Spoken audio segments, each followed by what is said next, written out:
ছিল বনের রাজা, না হলেও খুব দেমাগী একটা হাতি। নাম তার হাবুল। আর ছিল ছোট্ট বুদ্ধিমান এক খরগোশ, টুকটুকি। হাবুল হাতি সবসময় সবাইকে বলতো, আমার মতো শক্তিশালী কেউ নেই, আমি চাইলে গাছ ফেলে দিতে পারি।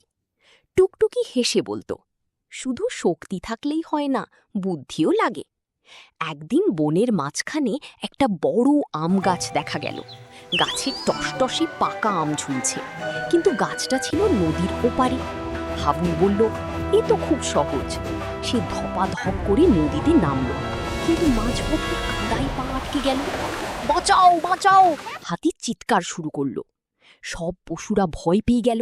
তখন টুকটুকি খরগোশ একটা বুদ্ধি বের করলো। সে বাঁদরদের বলল, লম্বা লতা এনে দিতে। তারপর সবাই মিলে লতা ধরে টান দিল। হাবুল কাঁদা থেকে বেরিয়ে এলো।